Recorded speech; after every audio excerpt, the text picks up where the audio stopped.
오늘 십계명 이제 20장에 십계명에 대한 말씀, 출애굽기 20장 십계명에 대한 말씀을 이제 마무리하려고 합니다. 8월부터 시작해서 거의 3개월에 걸쳐서 이 십계명 20장을 함께 나눴어요. 20장을 시작하면서 제가 십계명의 세 가지 기능에 대해서 먼저 설명을 드린 바가 있습니다. 십계명의 세 가지 기능을 제가 경계선이라는 것을 예로 들어서 비유를 해서 설명을 드렸었어요. 그래서 다시 한번 우리 좀 되짚어보고 말씀을 이어가 보도록 하겠습니다. 첫 번째로는 넘지 말아야 할 선이라는 이 기능이 있다, 이렇게 말씀을 드렸어요. 뭘 넘지 말아야 하느냐? 우리가 넘지 말아야 할 선이 뭐냐면요, 근본적으로 우리 스스로가 나의 근원이 되고자 하는 그 우리의 욕심, 내 근원이 나 스스로가 되고자 하는 그 욕심이 우리가 넘지 말아야 할 선이라고 제가 말씀을 드렸습니다.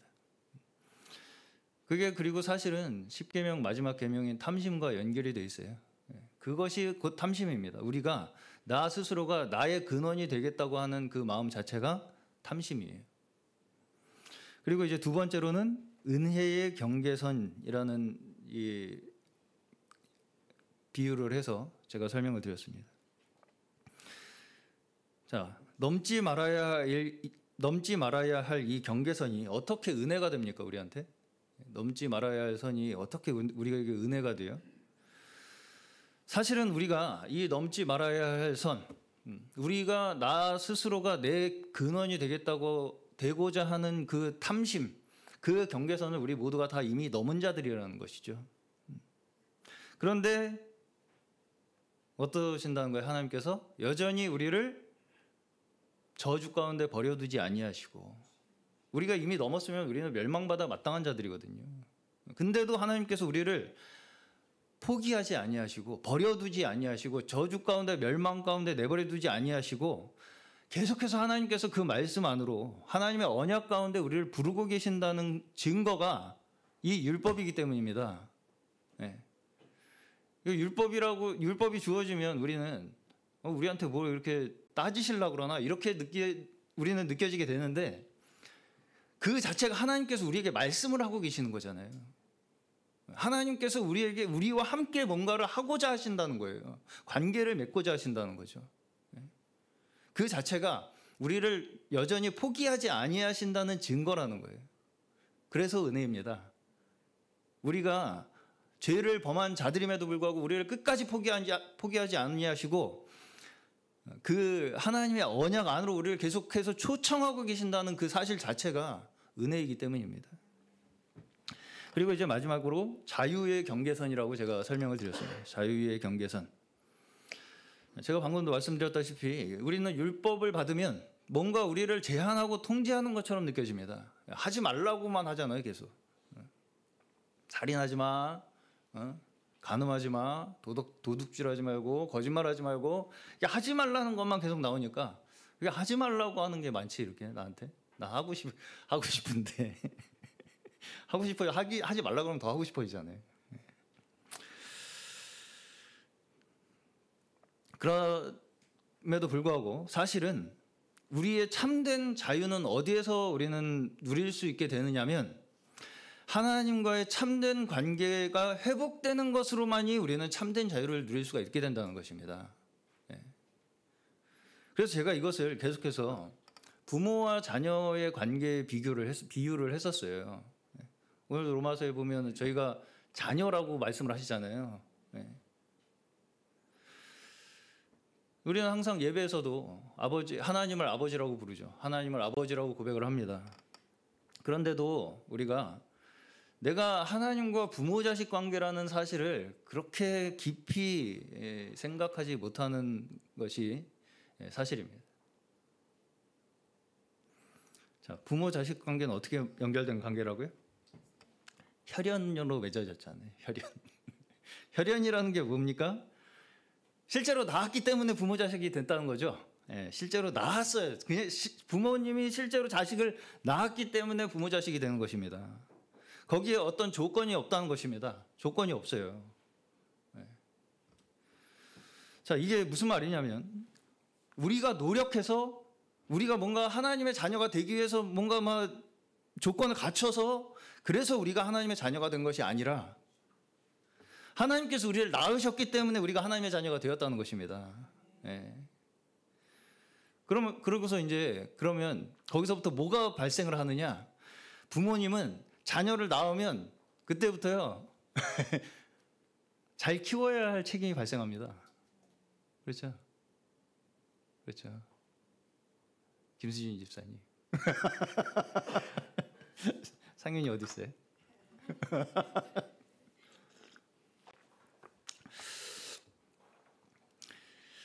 그래서 부모라면 자녀를 낳으면 자녀가 남 부끄럽지 않은 훌륭한 사람이 되기를 바라는 것이 부모의 마음입니다. 그러면 훌륭한 사람이라는 게 뭐예요? 그냥 남보다 더 높은 자리에 올라가고 명예를 얻고 부를 얻고 이런 게 훌륭한 사람입니까? 우리가 훌륭한 사람이 되기를 원하는 것은 자녀가 훌륭한 사람이 되기를 원하는 것은 사회에서나 사람들 사이에서나 유익이 되는 그런 사람이 되기를 바라는 것입니다. 예. 그래서 우리는 자녀를 교육도 하고 훈육도 하고 하는 것입니다. 예. 돈 잘 보면 좋죠. 높은 자리에 올라가면 좋죠. 근데 그게 남에게 유익이 되는 사람이 되기를 원하는 것이 목적이라는 것이죠. 예. 그냥 너 혼자 잘 먹고 잘 사는 게 목적이 아니라 높은 자리에 올라가서 자기 혼자 잘 먹고 잘 살겠다고 하는 사람들이 그렇게 잘 되지 않습니다. 결말이. 그렇죠? 네. 다 부모님 책임이에요.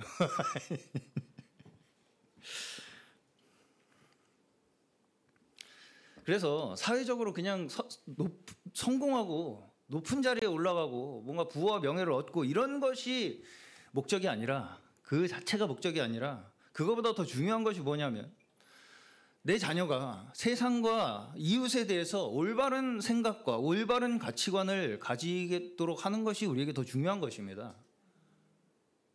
그게 그 사람이 이 사회에서 그 사람이 속한 그 이웃과의 관계에서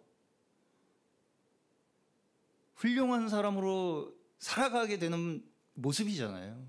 네. 그런데 우리가 자식을 교육하는데 너 남한테 피해 줘도 되니까 너만 잘 먹고 잘 살아. 너 남한테 피해 줘도 돼. 예. 너만 잘 먹고 잘 살면 장땡이니까 남이 어떻게 되든 말든 신경 쓰지 말고 너나 잘해. 너만 잘 먹고 잘 살면 돼. 그러면 그 피해가 누구한테까지 옵니까? 자기한테까지 옵니다. 결국은 그 피해는 자기한테까지 오는 거예요. 부모 자신한테까지 온다고요. 나만 잘 먹고 잘 살면 된다고 교육을 하면요. 자녀를요. 그럼 그 피해는 부모 자신한테까지 온다고요. 결국은. 네. 그래서 우리는 결국은 뭘 가르치는 거예요? 모두 함께 잘 먹고 잘 살 수 있도록 가르치는 것이죠. 그렇죠. 우리가 다 같이 행복하게 평안하게 기쁨을 누리며 잘 먹고 잘 살 수 있도록 가르치는 것이 우리가 부모된 자들로서의 마땅한 마음이 되어야 하지 않겠습니까? 그게 우리가 영생을 원하는 소망하는 우리의 믿음이 되는 것입니다. 예. 그리고 그것에 대한 가장 완전한 소망을 가지고 우리를 바라보신 분이 누구예요? 하나님이시라는 거죠. 하나님 아버지가 우리에 대해서 바라시는 그 마음, 그 우리를 교육해서 우리를 교육시켜서 만드시고자 하는 우리의 모습이 뭐냐면 모두가 다 같이 이 기쁨과 이 평안과 이 안식 가운데 그 기쁨을 함께 감사를 누리며 영원히 이 생명을 누리며 살아가도록 하고자 하시는 것이 우리 아버지의 마음이라고요. 네. 그런데 이제 우리가 자녀를 길러보시면 아시겠지만 아이들이 처음에는 이해가 잘 안 가죠. 왜 우리 엄마 아빠는 이것도 하지 말라고 그러고 저것도 하지 말라고 그러고 그렇죠. 지난주에 연호도 왜 핸드폰 하지 말라는지 이해가 안 간다는 거잖아요. 아직도 모르겠다는 거죠. 핸드폰 하면 너무 좋은데. 그저 그게 통제인 것처럼만 느껴지죠. 그냥 날 통제하는 것 같아. 왜 부모님은 이 재밌는 걸 날 못하게 해가지고 날 괴롭히지? 이렇게 못 살게 굴어. 부모는 날 못 살게 구는 사람이야. 그러니까 재밌는 거 못하게 하는 못 살게 구는 사람.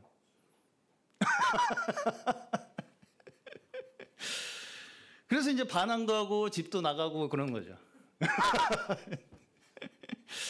그래서 이제 그렇게 해서 스스로의 정체성을 만들어 가는 것이 사춘기 기간입니다.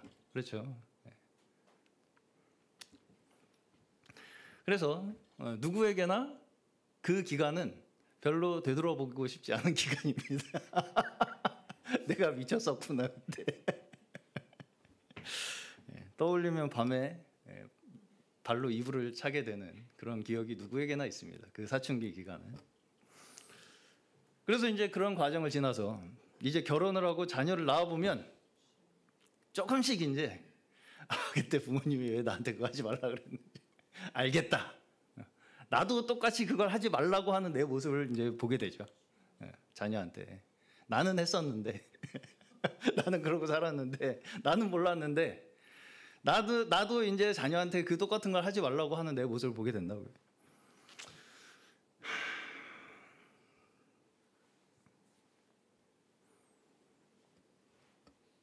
그러면 왜 그때 부모님이 그런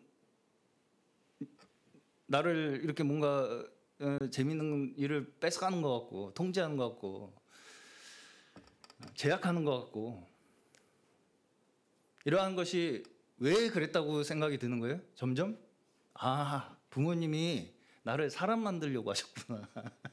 사람답게 살게 하시려고 그렇게 나를 그렇게 나한테 말씀을 하셨구나. 그걸 점점 알게 되는 거예요. 이제 나도 그렇게 해야 사람이 되는구나, 사람이. 이걸 이제 점점 깨닫게 되는 거죠, 우리도. 자녀들도. 그러면서 통제처럼 느껴지고 제약으로 느껴지던 것들이 이렇게 해야, 이걸 지켜야, 우리가 이 안에 있어야 진짜 사람답게 살 수 있게 되겠구나 라는 걸 깨닫기 시작하면서 우리에게 진정한 참된 자유가 시작되는 겁니다. 거기에서부터. 그러면서 이제 동시에 부모님과의 관계가 회복되게 되죠. 왜냐하면 그때까지는 부모님이 이해가 안 갔잖아요. 왜 그러는지. 내 부모님이 왜 나한테 잘 알지도 못하면서 나를 왜 그렇게 얘기하지? 나 지금 나갈 거야. 그런다는 거죠. 자녀들은. 왜 이렇게 날 못 살게 굴어? 친부모 맞아? 얼굴 보면 똑같이 생겨가지고 부정은 못 하겠는데. 그렇죠. 내 사정을 잘 이해도 안 해주는 것 같고 부모님 앞에서는 말도 못 하겠고 막 이러니까 피하고 싶고 별로 같이 있고 싶지도 않고 그렇게 되는 겁니다. 제 이야기하는 건 아닙니다. 그러다가 이제 점점 뭐가 이해가 간다고요? 부모님이 완벽하게 옳았다는 걸 이해하게 되는 게 아닙니다. 그 심정이 이해가 가기 시작하는 거예요. 그렇죠. 부모님이 완벽하진 않아요.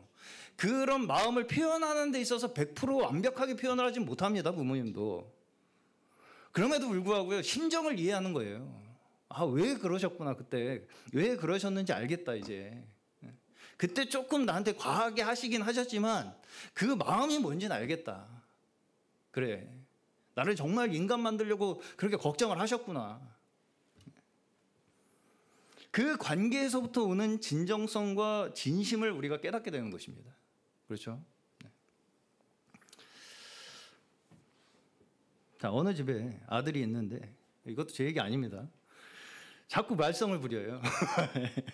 어느 날 학교에서 전화가 왔는데 애가 벌써 학교를 3개월째 안 나오고 있다는 거예요. 맨날 매일마다 학교 간다고 나가는데 학교에서 전화가 와서 3개월째 학교에 안 나온다는 거예요. 그래서 이제 화가 머리끝까지 나 있는데 이제 얘가 들어왔어요. 어떻게 해요? 아주 그냥 이제 반을 죽여 놓겠죠. 족을 쳐 놓는 거죠. 그러고서 엄마가 뭐라 그래요? 밥 먹어!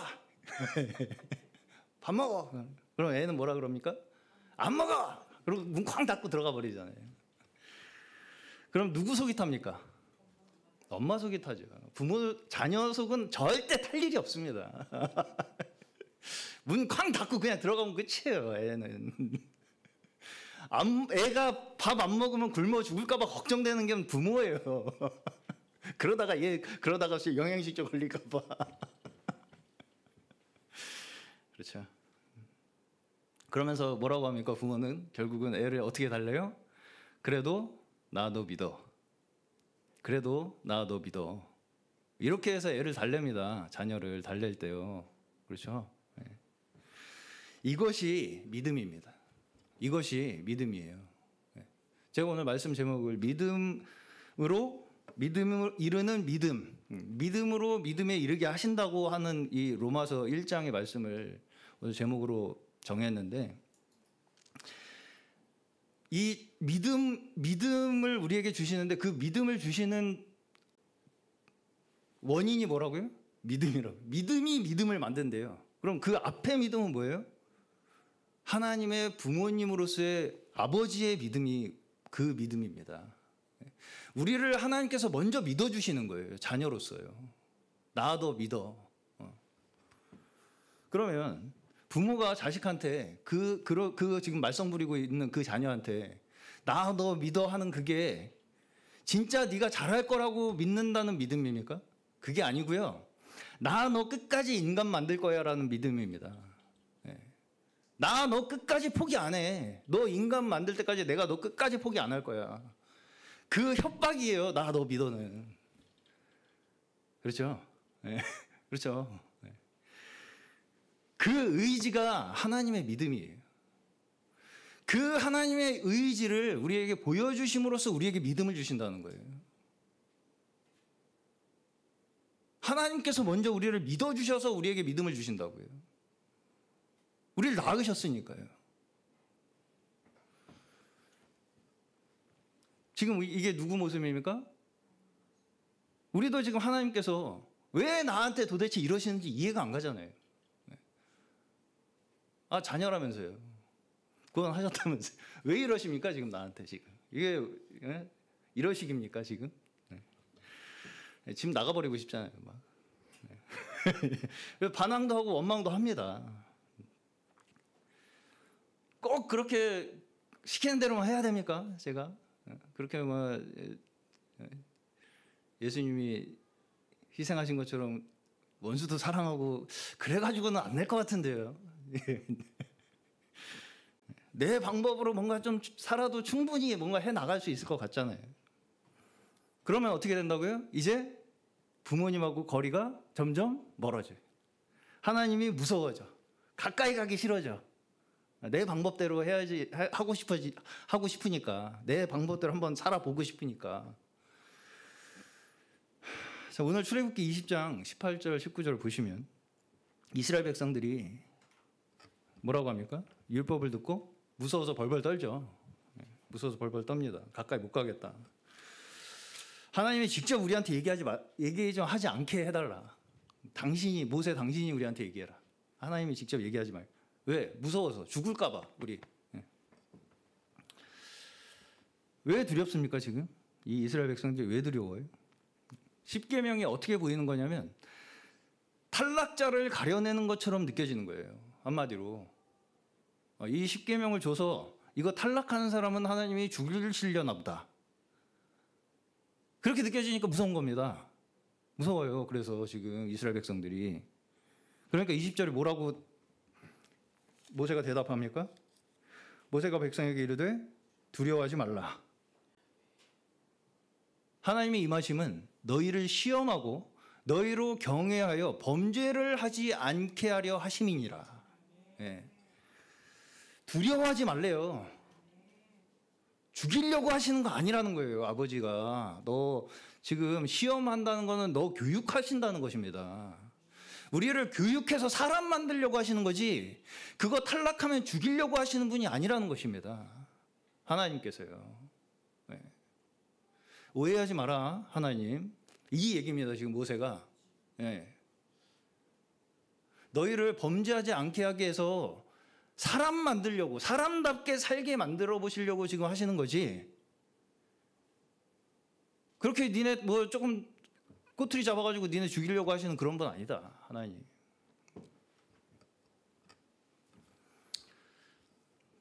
그런데 하나님의 시험이 우리에게는 뭘로 느껴집니까? 고난으로 느껴지죠.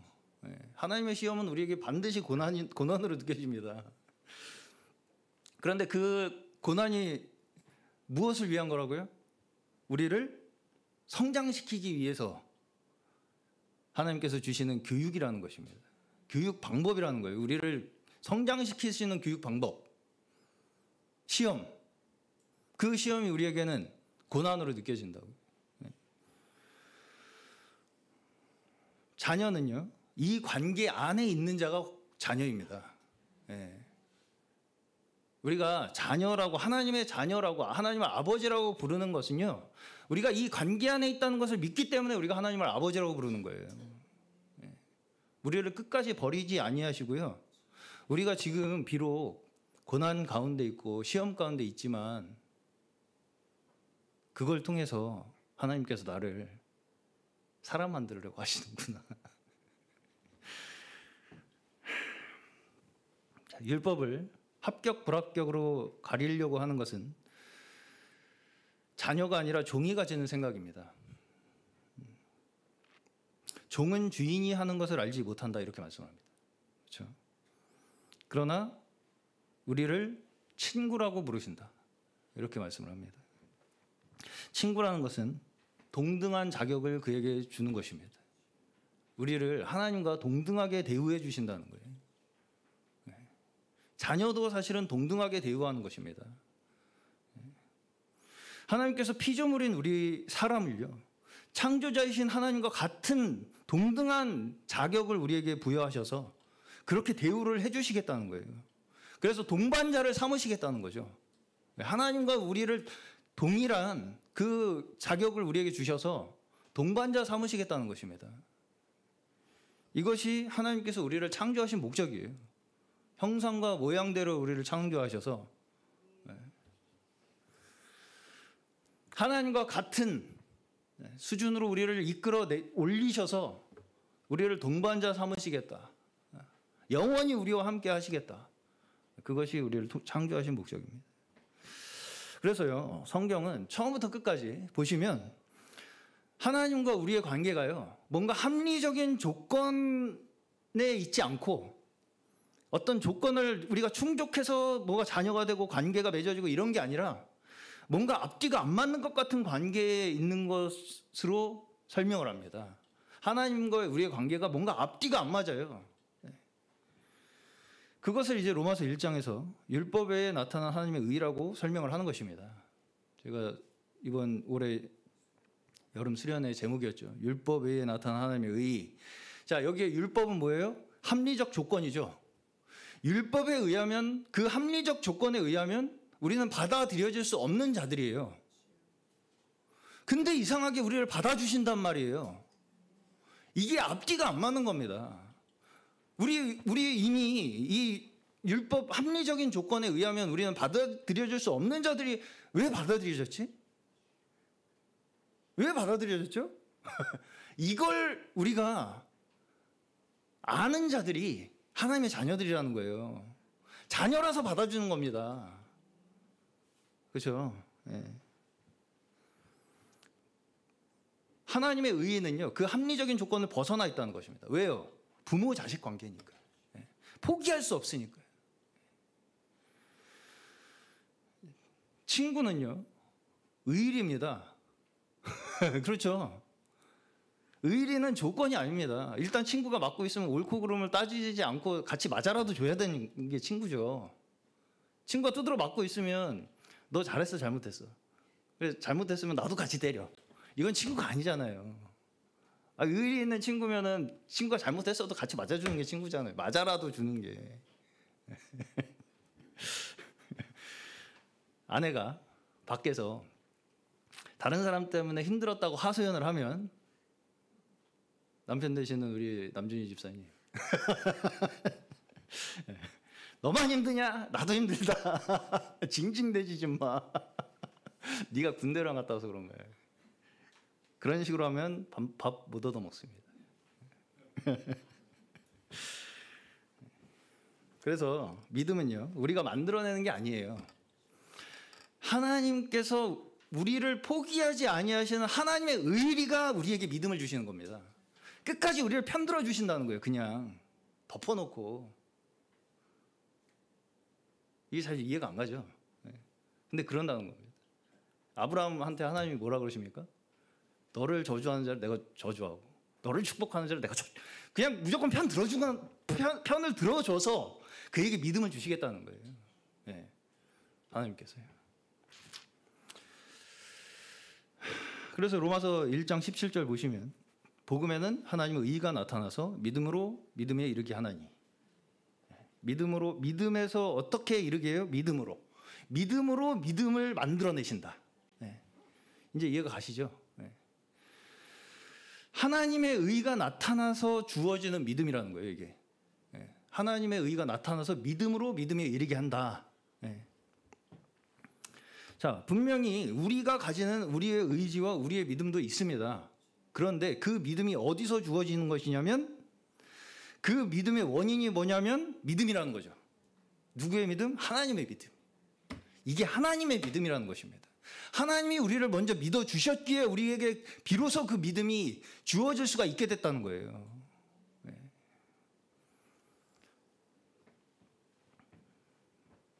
부모가 그래도 나 너 믿는다. 이것은 나 너 끝까지 포기 안 한다와 같은 말이라고요. 그렇죠? 네. 나 너 믿어. 이거는 나 너 끝까지 포기 안 할 거야. 와 같은 말이라고요. 네. 자, 우리가 하나님을 믿어드리는 것이 아닙니다. 우리가 하나님을 믿어드리겠습니다. 제가. 네. 하나님 제가 믿어드릴게요. 그렇게 제가 믿어주기를 원하시면 제가 믿어드릴게요. 이게 아니라요. 하나님이 우리를 먼저 믿어주셔서 부모와 자녀의 관계를 회복시켜 주시겠다는 것이 하나님께서 우리에게 믿음을 만들어주시는 방법이라고요. 네. 자, 다시 본문으로 돌아가서 23절부터 보시면 우상을 만들지 말고 하나님께 제사를 드려라. 그렇죠? 그런데 하나님께 드리는 예배가 어떻게 드려야 되냐? 토단으로 쌓고 흙으로 쌓고 돌로 제단을 쌓으려고는 다듬지 말고 또 마지막 구절을 보시면 26절을 보시면 너무 층계를 높이 만들어서 밑에서 네 몸이 보이지 않게 해라 이거죠. 네. 그 얘기입니다. 층계로 내 제단에 오르지 말라. 내 하체가 그 위에서 드러날까 함이라. 너무 층계를 높이 만들어가지고 단을 높이 쌓아가지고 그 위에 올라가다가 네 몸이 다 보이게 하지 말라는 것입니다. 네 수치가 드러나게 하지 말라는 거예요. 네. 자, 이게 무슨 얘기로 들리십니까? 결국은 뭔가 우리가 정성을 들여서, 그렇죠? 예배잖아요. 이게 지금 하나님 앞에 예배를 드리는 방법을 얘기하시는 거 아니겠습니까? 근데 우상을 섬기지 말라는 것과 함께 하나님께 예배를 드릴 때 어떻게 해야 된다는 방법을 말씀을 하신다는 건 그 뒤에 그런 원칙들을 우리가 지켜야 우상 숭배를 안 할 수 있게 된다는 얘기입니다. 그럼 우상 숭배가 뭐라고요? 높이 제단을 쌓아서 아주 우리가 섬세하고 정확하게 뭔가 해가지고 정으로 제단을 쪼아가지고 만들어가지고 잘 해보겠다 우리가. 그렇게 해서 하나님께 우리가 예배를 드릴 수 있는 것이 아니라는 얘기입니다. 한마디로 그게 잘못하면 우리에게 우상 숭배가 될 수 있다는 거예요. 다시 말해서 하나님께서는 우리가 뭔가 원하는 것 정도, 내가 이렇게 이루고자 하는 어떤 그러한 정도로 우리를 만족하도록 두지 아니하시겠다는 거예요. 우리가 뭘 만들어 올려드려서 그래서 우리가 뭔가 얻어내는 것 정도의 수준, 그 정도 만족 가지고는 하나님께서는 만족하실 수 없다는 얘기입니다. 그래서 기독교는요, 우리가 하나님께 직접 찾아 올라가는 종교가 아닙니다. 다른 종교들은 다 하나님 앞에, 신 앞에 우리 막 올라가려고 하잖아요, 다. 스스로 이렇게 잘하고 저렇게 잘하고 우리가 이렇게 정성을 들이고 저렇게 정성을 보여서 올라가려고 하는 게 다 종교 아니겠습니까? 근데 우리 기독교는요, 하나님께서 우리에게 직접 찾아오셨다는 거죠. 네. 어떻게 해요? 사람이 되셔가지고 우리 중에 하나가 되셔가지고 우리 중에 하나가 되셨어요. 하나님께서. 그래서 우리와 함께 해 주셨다고요.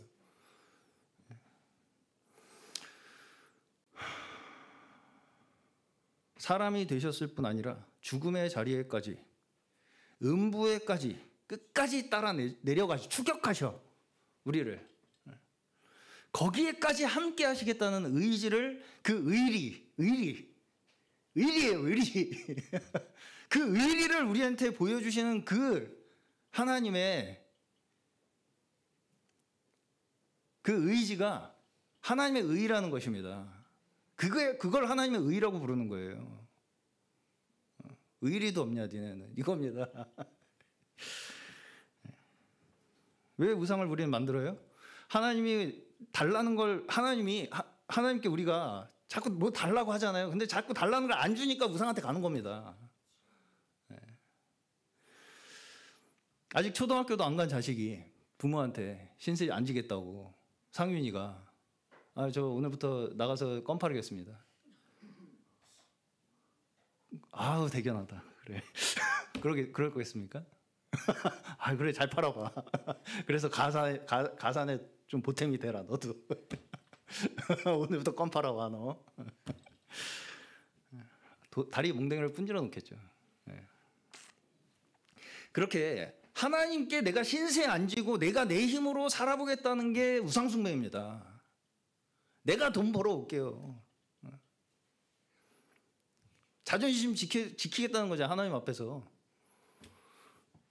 그렇죠. 자녀가 직장을 다니면 부모가 기뻐하는 것은 자식이 돈을 벌어다 줘서가 아닙니다.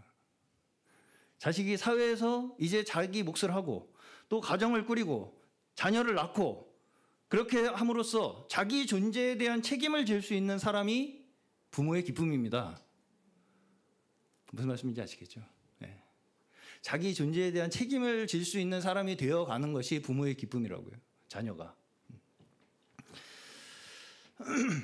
그것이 우리가 하나님의 자녀로 하나님의 영광된 자녀로서의 삶을 사는 자들의 모습이라는 것입니다. 내 존재 자체로요, 우리는 어떤 사람도 그 책임에서 벗어날 수 있는 사람이 없습니다. 그렇죠? 그렇죠. 부모로서, 자녀로서, 친구로서, 목사로서, 장로로서, 권사로서, 집사로서, 각자 가정과 교회와 사회에서 내가 있는 그 자리는 곧 나에게 주어진 이웃에 대한 책임을 우리가 맡은 자리입니다. 그것이 예수께서 우리에게 오셔가지고 우리를 책임져 주신 그 우리에 대한 의리를 지켜주신 것과 같은 우리의 삶이라는 거예요. 목숨을 걸고 우리의 문제를 책임져 주셨잖아요, 예수께서는. 그 십자가가 하나님께서 우리에게 나타내신 하나님의 의의입니다. 그리고 이제는 우리가 그 책임을 서로 나누어짐으로써 우리의 인생을 통해 여전히 하나님께서는 예수 그리스도께서 증거하신 그 하나님의 영광을 우리를 통하여 증거하고 계시는 줄로 믿습니다. 오늘의 이러한 우리의 현실이 비록 어렵고 힘들지라도 그 내 부족함과 연약함조차 하나님께서는 사용하여 주시고 우리와 함께하여 주셔서 우리를 거룩하고 흠이 없는 하나님의 자녀들로 끝까지 우리를 만들어 가신다는 그 믿음으로 말미암아 기쁨과 감사와 평안을 누리며 사시는 저희 되시기를 주의 이름으로 축원합니다.